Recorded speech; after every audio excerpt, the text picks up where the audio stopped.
Hello, Umut here. Welcome to another video. In this video I'm going to show you different types of inks and what I know of them, because when I was doing the acrylic paints video to show you what I know about acrylics to beginners, I got requests about inks as well. So in this video I'm going to cover inks. Again, this is what I know, and this is how I work, what I use, what I have at home, and everybody can have different brands, different styles, no more or less. So just consider this is only what I know and what I have. So let's start. Inks, we have different types of inks. One are dye inks, one are pigment inks. Dye inks are water-based and they react differently and they give different results when used, and it doesn't mean one is better than the other. You will just choose what works for you, and you use what you like according to the result. So I'm going to go through the brands that I have and what are the usage areas and advantages and disadvantages, and we'll take it from there. First, I want to start from the brands that I use the most and like. One is Archival ink. I have this black Archival ink right next to me all the time in all my videos, because that's how I stamp the images and then color them. So that's the most useful for me. You can see it's very much loved and used. I never buy a new one. When I feel like I didn't feel much that it's finishing, but when I feel like it's lighter than pitch black, I have my re-inker here, so I just put some. So what I'm saying is you don't need to buy again the same pad. It's much cheaper to buy the re-inker. I put a little bit like this and it's like new again. So it will give the necessary ink to the ink pad. And you will see it will soak in and it will be all fine. And there are many colors of Archival inks. You can find like this. I have some in big forms, and now luckily, because I was thinking it's too much money to buy those, and luckily now they have these mini inks that they sell in 4 colors, which is really good. So I bought one set like this, for example, and I love them. They also have a tin box like they did for this dress that these can go. I don't have that many yet, so when I have enough to fill one box I will buy, because it's very cute. I love mini inks and I find them very useful because it's really good value for money. Oh, sorry. I don't know. I don't feel like I need, maybe just this one because it's the black most important. But the others colors we don't use all the time, so I think you can easily buy the minis. And I will show you. I'm going to use this today to show you how we stamp. I prepared some papers here. Here it stamps really nice, and I am really happy with it. So most of the time this is my go-to stamping ink, and it's a dye ink and it's permanent, so it doesn't move with water or anything. When it dries and you can do anything on it. That's the most important thing. Then and I clean just with wet baby wipe and it's good to go again. My stamp. I will show you other brands of the same type that are permanent dye inks. I have a box like this that I have my mini inks. I told you I'm a fan of mini inks. This is not, but I have mementos. They are also You know, it's in drop shape. I love them. They are sold in fours. I bought them before they made mini archival inks, so I wanted mini inks all the time. Also, my favorite things makes mini inks, dye ink again, and this came from a card kit, so I didn't actually buy them, but it came. And here are the mementos. Memento has one other advantage. You can use them with alcohol markers, whereas if I use alcohol marker around this, or let's say I stamp something and I want to color inside, actually archival ink reacts and it smudges. However, memento inks don't smudge, so that's one advantage of them. They are dye inks, but they have this advantage. There is Versafine, which I like as well. It's the same. It's a dye ink. Then this. Let's see what else I have. Actually, that's all. That's all 3 brands that I have here. I'm not going to show one by one. Let's maybe stamp a couple of things from each brand. I'll choose darker colors just to show.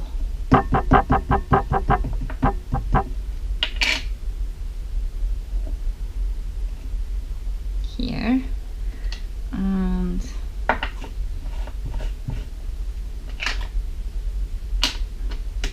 this another one.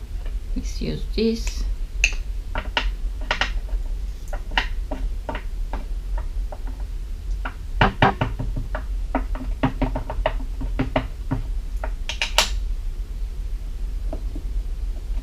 Here, so more or less they give the same performance. They are all good friends, no, good brands, and you can choose according to which colors you like, the price, etc.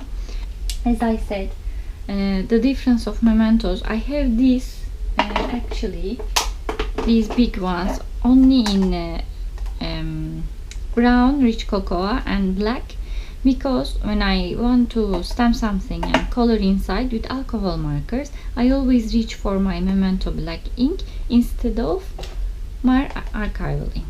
That's the only difference between these two, and I reach out to this when I'm going to color with alcohol markers. Let's switch to distress. Distress inks come in 2 forms now. Before it was only oxide, it was only normal ink, but now they have oxide. So for example, this is distress ink and this is oxide, and they give different reactions, which I will show you now.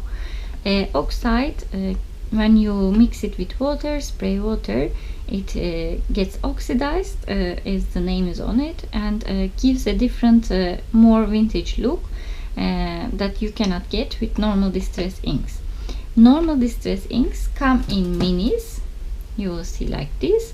I'm a fan of minis with distress as well. I have all the colors in minis, and I'm really happy with using minis. I don't need the big ones. I have all the colors in my tin boxes and I love them. They are so cute. And I never said, oh, I wish I had the big one. They work the same, so value for money for me works very well. And oxides don't come in minis. Tim Holtz himself said it's very difficult to give the same formulation in a small form, so probably it will never come in minis if you are waiting for it. I was actually, and he gave that answer, so now I bought the big one. And let's now see how these guys react together. This is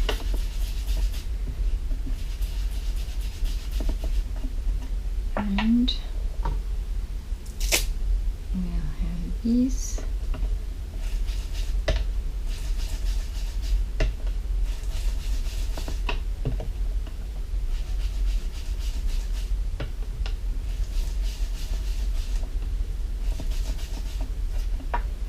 And I'll spray water. Oh, I sprayed a little bit on my ink. I'll do it like this, and I'll leave it aside. Let's see.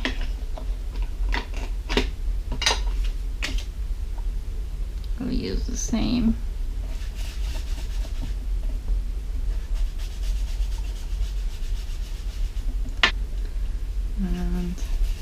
And by the way, oxides are a mix of pigment and dye ink, so it's a completely different formulation, and it reacts differently to water. At the same time, I find it much easier to apply, so even if I'm not going to use water sometimes, I reach for oxides because covering big surfaces for me feels much easier. It moves, it's more dense, it moves more smoothly, it's like more buttery. So for me this dress takes more effort, and this is more effortless, let's put it that way. And I think that's it, enough. Now this time I will close my oxides, and let's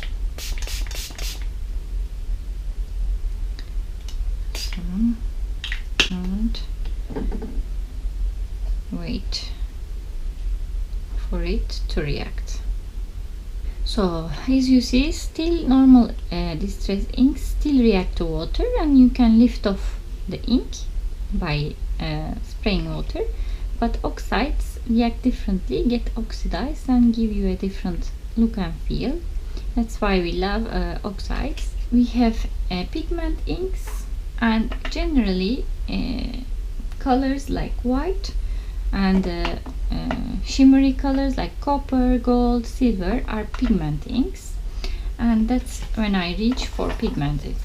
I don't reach for it a lot, to be honest, but if you want to stamp something in gold, probably what you have is a pigment ink anyway, and it didn't make a perfect impression. This is an old ink, and let's see, a bit better.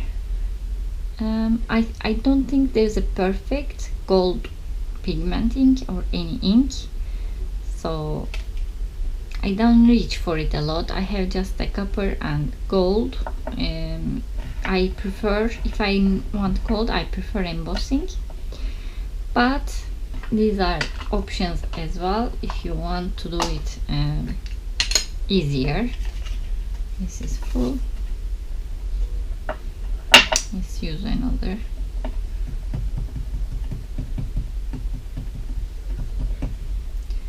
And this is copper, and these are from Dove Craft. It's a UK company, that's why I chose them. And this is copper. It's quite a good copper actually. There is this Versa Magic Cloud White if you want to stamp white, and I'll try it on a black cardstock actually.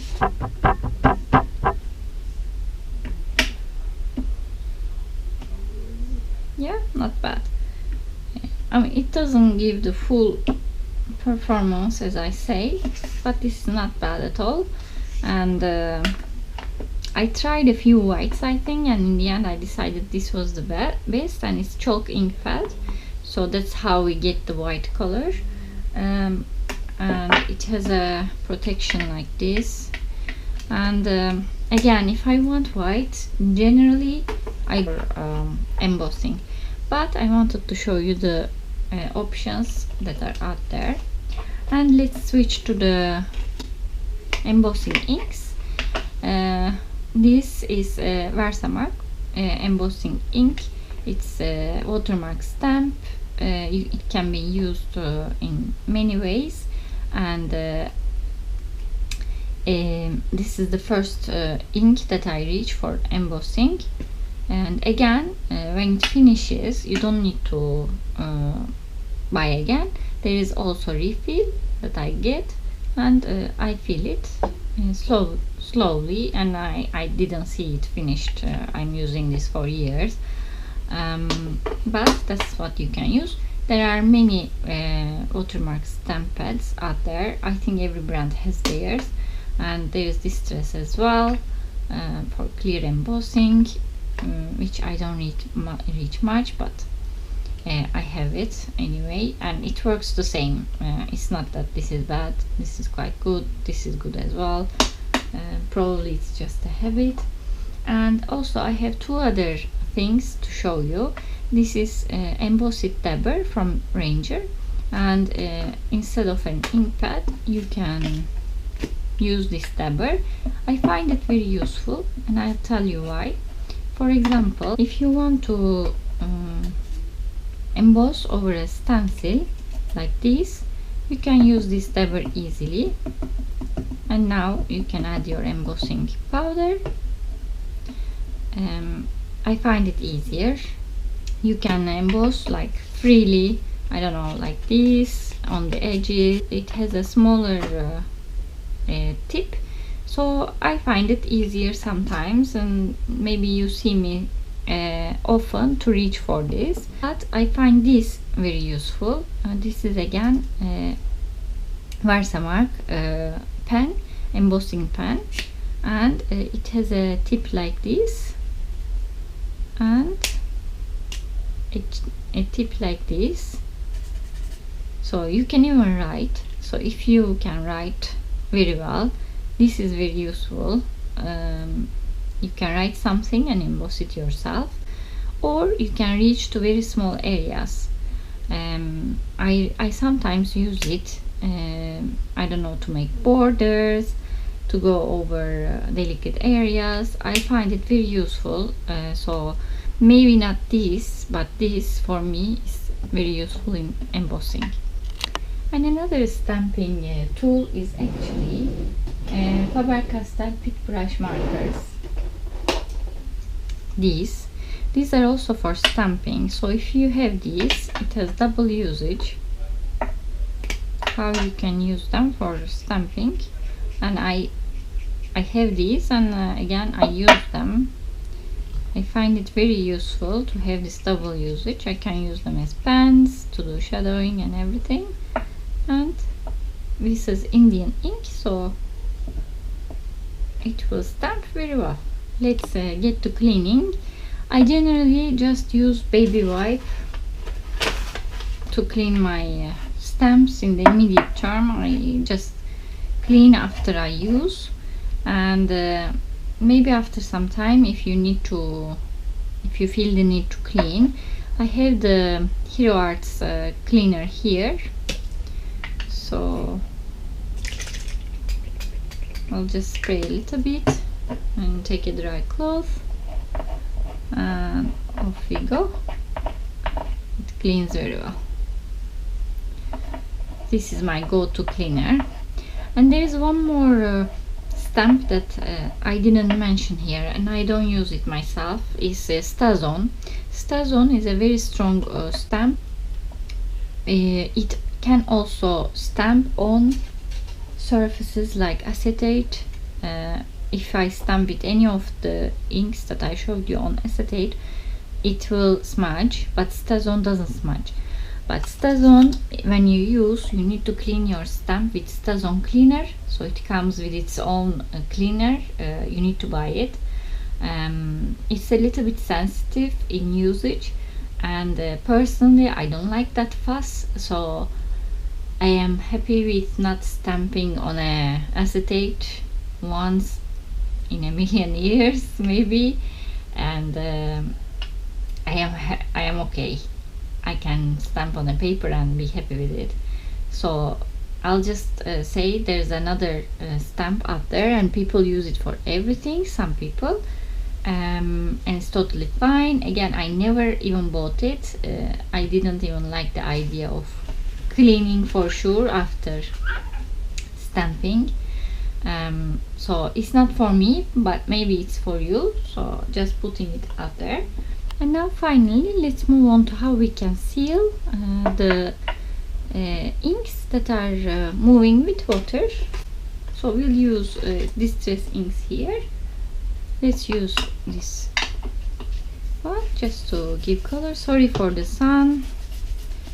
It reached into my room now, and we'll finish soon, so I'll just keep going, and I'll just color a big area to show you different things. If I drop some water here, I will move it. Yeah, so anything you use on top, it will ruin whatever you are going to do. Sometimes it's good we use water and get nice effects, but sometimes we want it to stay where it is, and for that we need to know how to seal it. I think I have been asked this as well. I use these two. One is Distress Glaze, and they do the same thing. This is Micro Glaze by Ranger, Tim Holtz himself, and this is Cold Wax Medium by Gablin, and it's exactly the same, so you can buy whichever you want, and I will show you. I just take a little bit with my finger and I apply it on the area that I don't want to move. This is very useful when you color something with distress, like flowers, leaves, etc., and you want to stick them, or even when you create a background and you don't want them to move. And then I'll use the same. Let me clean my hand.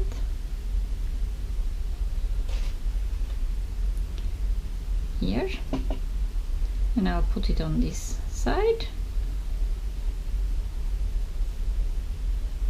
Yeah.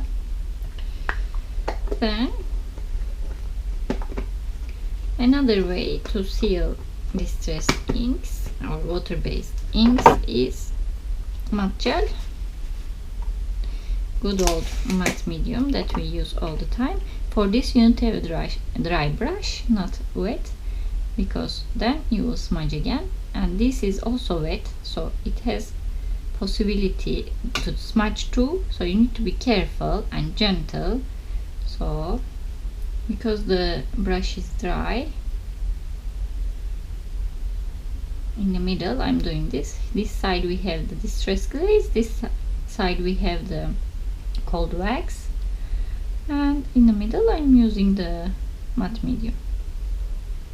It might move a little bit in an art journal, I wouldn't mind it, but if you are gentle it works fine.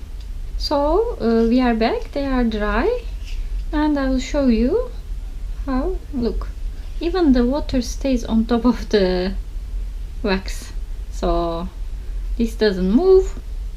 I'll show you, this won't move, and this is not going to move either. So all of the things work perfectly. I'm very happy with using all of them according to my surface, what I want to seal, etc. But all of them, the distress glaze, the wax, and matte gel, works perfectly to seal distress inks and any medium that moves with water. So you can use it with your pigment powders, Lindy's Stamp Gang, watercolors, I don't know, anything you can think that will move with water, you can seal with these. Also pen pastels move with water, so I seal them with matte medium. Or another way to seal is to use a spray, sealing spray, and I'll put a link down below for that product as well.